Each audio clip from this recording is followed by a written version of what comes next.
Hi friends, 6th Tamil இயல் 2 காணி நிலம்.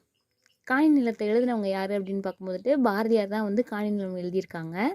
காணி நிலம் அப்படிங்கிறது இங்கே வந்து என்ன சொல்லியிருக்காரு அப்படின்னு பார்க்கும்போது, எனக்கு கொஞ்சம் காணி நிலத்தை தாங்க அப்படின்னு சொல்லிட்டு பராசக்திகிட்ட வந்து கேட்குற மாதிரி வந்துட்டு இங்கே வந்து பாடலாக எழுதியிருக்காங்க. அதான் நம்ம வந்து இங்கே வந்து லெசனாக பார்க்க போகிறோம்.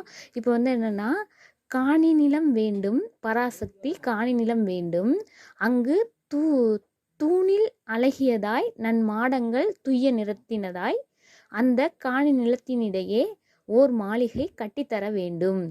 அங்கு கேணி அருகினிலே தென்னை மரம் கீற்றும் இளநீரும் 10-12 தென்னை மரம் பக்கத்திலே வேணும். நல்ல முத்துச்சுடர் போல நில ஒளி முன்பு வர வேணும். அங்கு கத்தும் குயிலோசை சற்றே வந்து காதில் படவேணும் என்றன் சித்தம் மகிழ்ந்திடவே நன்றாய் இளம் தென்றல் வர வேண்டும் அப்படின்னு சொல்லி பாரதி வந்து பாடியிருக்காங்க. அதான் வந்து இங்கே வந்து பிக்சர்லேயும் கொடுத்துருக்காங்க. என்ன சொல்கிறாங்க அப்படின்னா வந்துன்னா, காணினா கொஞ்சம் நிலப்பகுதின்னு சொல்லுவாங்க. இங்கேயே மீனிங் கொடுத்துருக்காங்க பாருங்களே, நில அளவை குறிக்கும் சொல்லி தான் காணி அப்படிங்கிறாங்க. அப்போ கொஞ்சம் நிலம் வேணும்.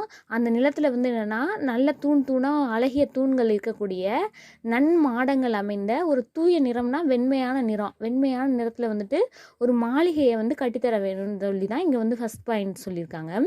அதுக்கப்புறம் அந்த காணி நிலம் இருக்குது பார்த்தீங்களா, அந்த இதில் வந்து என்னென்னா கேணி ஒன்று இருக்கணும்னு சொல்கிறாங்க. நல்ல நீரை தரக்கூடிய கேணி இருக்கணும். அதே போல் வந்து என்ன, தென்னை மரங்கள் வந்து 10-12 இருக்கணும் அப்படின்னு சொல்கிறாங்க. அந்த தென்னை மரங்களில் வந்து என்னென்னா கீற்றும் இளநீரும் கிடைக்கிற மாதிரி இருக்கணும்னு சொல்கிறாங்க. அதுக்கப்புறம் என்ன சொல்கிறாங்க அப்படின்னு பார்க்கும்போது, முத்துச்சுடர் போல் நிலவொளி வீசணும்னு சொல்கிறாங்க. நிலவொளி வந்து எப்படி வீசணும்னா சொல்கிறாங்கன்னா, முத்துச்சுடர் போல் நிலவொளி வீசணும்னு சொல்லி இங்கே வந்து சொல்கிறாங்க. அதுக்கப்புறம் வந்து என்னென்னா, கத்தும் குயிலோசை வந்து காதில் வந்து விழுகிற மாதிரி வந்து இருக்கணும், காதில் பட வேணும் என்று சொல்கிறாங்க இதில். அதுக்கப்புறம் வந்து சித்தம் மகிழ்ந்திட, சித்தம்னா என்ன அப்படின்னு பார்க்கும்போது உள்ளம் மகிழ்ந்திட என்ன வேணும்னா, நன்றாக இளம் தென்றல் வர வேணும், நல்லா இளம் தென்றல் காற்று வந்து வீசணும், அந்த மாதிரி ஒரு இடத்துல வந்து நான் இருக்கணும், அப்போ அந்த காணி நிலம் வேணும் அப்படின்னு சொல்லிட்டு பராசக்திகிட்ட கேட்குற மாதிரி வந்துட்டு இங்கே வந்து பாடல் எழுதினது யாருன்னா காணி நிலம்ங்கிறத வந்து பாரதியார் எழுதியிருக்காரு. அடுத்து வந்து சொல்லும் பொருளும் பார்த்துருவோம். காணி அப்படிங்கிறது என்னதுன்னா, நில அளவை குறிக்கக்கூடிய ஒரு சொல்ல தான் வந்து என்னென்னு சொல்கிறாங்க, காணின்னு சொல்லி சொல்கிறாங்க. அடுத்து மாடங்கள் அப்படின்னு பார்க்கும்போது என்னென்னா, மாளிகை அடுக்குகள் வந்து எந்த கலரில் இருக்குன்னு சொன்னாங்க, தூய நிறத்தில் வந்து வேணும்னு சொன்னாங்களா, அப்போ வெண்மை நிறத்தை வந்து குறிக்கக்கூடியதாக அங்கே வந்து சொல்லியிருக்காங்க. அடுத்து சித்தம்னா நம்ம இங்கேயே பார்த்தோம். சித்தம்னா என்ன சொன்னோம், உள்ளம்னு சொல்லி சொன்னோமா. அப்போ வந்து சித்தம்னா என்னது, உள்ளம் மகிழ்ந்திட வந்து என்ன வேணும், தென்றல் வர வேணும்னு சொல்லி பாரதி வந்து பாடியிருக்காங்க. அப்போ காணினா வந்து நிலப்பகுதி, நில அளவை குறிக்கக்கூடிய சொல்லுன்னு சொல்லப்படுது. மாடங்கள்ங்கிறது மாளிகையோட அடுக்குகள், சித்தம் அப்படிங்கிறது வந்து உள்ளம் அப்படின்னு சொல்லி சொல்கிறாங்க. அடுத்து வந்து நூல்வெளி பார்த்துடலாம். 20ஆம் நூற்றாண்டுடைய இணையற்ற கவிஞர் யார் அப்படின்னு பார்க்கும்போது பாரதியார் சொல்கிறாங்க. இவரோட இயற்பெயர்னு பார்க்கும்போது சுப்பிரமணியன்கிறது இவரோட இயற்பெயர். அதே வந்து என்னென்னா சுப்பு ரத்தினம் அப்படிங்கிறது வந்து யாரை குறிக்கும் அப்படின்னா பாரதிதாசனை குறிக்கும். இங்கே வந்து சுப்பிரமணியன்கிறது வந்து யாரை குறிக்கும் அப்படின்னு பார்க்கும்போது பாரதியாரை குறிக்கும். இவர் வந்து என்னென்னா இளமையிலே வந்து என்ன சிறப்பாக கவி பாடுறதுல வந்து என்ன திறமை பெற்றிருப்பார்.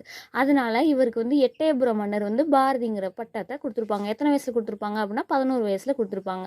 அப்போ எட்டயபுரம் மன்னர் பாரதிங்கிற பட்டத்தை வந்துட்டு எப்போ கொடுத்தாருன்னா 11 வயசில் கொடுத்தாங்க. யாருக்கு கொடுத்தாங்க, பாரதியாருக்கு கொடுத்துருக்காங்க. எதனால் அப்படின்னு பார்க்கும்போது இளமையிலே வந்து கவி பாடும் திறன் பெற்றவர்னால வந்துட்டு இப்படி கொடுத்துருக்காங்க அப்படிங்கிறாங்க. அதுக்கப்புறம் இவர் வந்து என்னன்னா தம்மோட கவிதையின் வழியாக விடுதலை உணர்வை வந்து என்ன ஊட்டியிருக்காரு. தன்னோட கவிதைகள் மூலியமாக நம்ம நாடு சுதந்திரம் பெறணும்னு விடுதலை உணர்வுகளை வந்து ஊட்டினவர் யாருன்னா பாரதி தான். அதுக்கப்புறம் வந்து என்னென்னா மண் உரிமைக்காகவும் பெண் உரிமைக்காகவும் பாடல்கள் வந்து நிறைய எழுதினவர் இவர் தாங்கிறாங்க. எதுக்காக, மண் உரிமைக்காகவும் பெண் உரிமைக்காகவும். அதுக்கப்புறம் என்னென்னா நாட்டுப்பற்றும் மொழிப்பற்றும் மிக்க பாடல்களை வந்து நிறையா வந்து உருவாக்கியிருக்காரு அப்படிங்கிறாங்க. அப்போ இங்கே வந்து 2 கான்செப்ட் பார்க்குறோம். மண் உரிமைக்காகவும் பெண் உரிமைக்காகவும் பாடுபட்டவர் இவர். அதே போல் வந்து என்னென்னா நாட்டுப்பற்றுக்காகவும் மொழிப்பற்றுக்காகவும் வந்து என்னென்னா நிறையா வந்து என்ன பாடல்களை வந்து இயற்றியிருக்காருன்னு சொல்கிறாங்க. அதுக்கப்புறம் இவருடைய நூல்கள்னு பார்க்கும்போது ஒரு 3 நூல்கள் மட்டும் இங்கே கொடுத்துருக்காங்க. என்னென்னு பார்க்கும்போது பாஞ்சாலி சபதம், கண்ணன் பாட்டு, குயில் பாட்டு அப்படின்னு சொல்லி 3 இது கொடுத்துருக்காங்க. இப்போ என்னென்னா பாஞ்சாலின்னு ஒருத்தவங்களை வந்து என்னென்னா கண்ணன் பாட்டு பாடு, குயில் பாட்டு பாடுன்னு சொல்லி பாரதி கேட்குறாருன்னு ஞாபகம் வச்சுக்கோங்க. அப்போ வந்து பாஞ்சாலி சபதத்தை வந்து எழுதினவர் யாருன்னா பாரதி. அதே போல் கண்ணன் பாட்டு எழுதினவங்க யாருனாலும் பாரதி, குயில் பாட்டு எழுதினவங்கனாலும் பாரதி தான். பாரதியின் கவிதைகள் அப்படிங்கிற ஒரு தொகுப்புலேருந்து நம்ம காணி நிலம்னு முன்னாடி பக்கம் பார்த்தோம்ல, அந்த இதை வந்து என்னென்னா எதுலேருந்து இடம்பெற்றிருக்கு, எந்த தொகுப்புலேருந்து இடம்பெற்றிருக்குன்னா அந்த பாரதியாரோட கவிதைகள் அப்படிங்கிற அந்த இதுலேருந்து தான் வந்து பாடநூலாக வந்து நம்மளுக்கு இடம்பெற்றிருக்கு. ஆனால் இவரோட நூல்கள்னு பார்க்கும்போது பாஞ்சாலி சபதம், கண்ணன் பாட்டு, குயில் பாட்டு இதெல்லாம் வந்துட்டு இவருடைய நூல்கள். அடுத்து வந்துட்டுனா 1 மார்க் பார்க்கலாம். கிணறு அப்படிங்கிறது வந்து என்ன எதை குறிக்கும் அப்படின்னு சொல்லி பார்க்கும்போது கேணி அப்படிங்கிறத வந்து குறிக்கக்கூடிய சொல்லு தான் கிணறு அப்படிங்கிறாங்க. சித்தம் அப்படிங்கிறது வந்து என்ன சொன்னோம், உள்ளம் மகிழ்ந்திட வந்து தென்றல் காற்று வீசணும்னு சொல்லியிருந்தாங்கல்ல. அப்போ சித்தம் அப்படிங்கிறது வந்து என்னது, உள்ளம் அப்படின்னு சொல்லி சொல்கிறாங்க.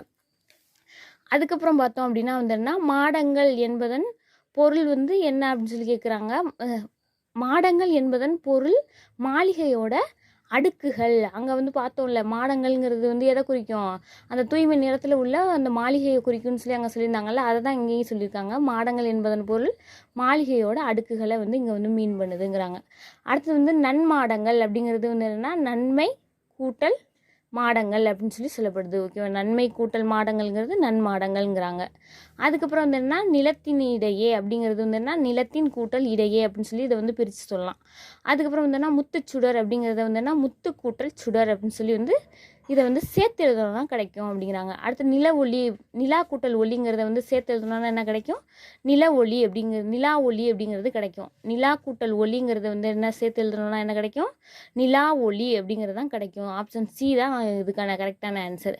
அடுத்து முத்துச்சுடர் போல அப்படிங்கிறது வந்து என்னென்னா நிலா ஒளி வந்து வீசணும்னு சொல்லி அங்கே சொல்லியிருந்தாங்களா. முத்துச்சுடர் போல் என்ன வீசணும், நிலா ஒளி வந்து வீசணும். தூய நிறத்தில் வந்து என்ன வேணும்னு சொல்லி கேட்டிருந்தாங்க, மாடங்கள் வேணும்னு சொல்லி சொல்கிறாங்க. சித்தம் மகிழ்ந்திட என்ன வேணும், தென்றல் காற்று வந்து வீசணும்னு சொல்லி சொல்லியிருந்தாங்களா. அதுதான் வந்து என்ன அங்கே வந்து பாடலில் நம்ம பார்த்துருந்தோம். ஓகே ஃப்ரெண்ட்ஸ், நெக்ஸ்ட் வீடியோவில் அடுத்த லெசன் பார்க்கலாம்.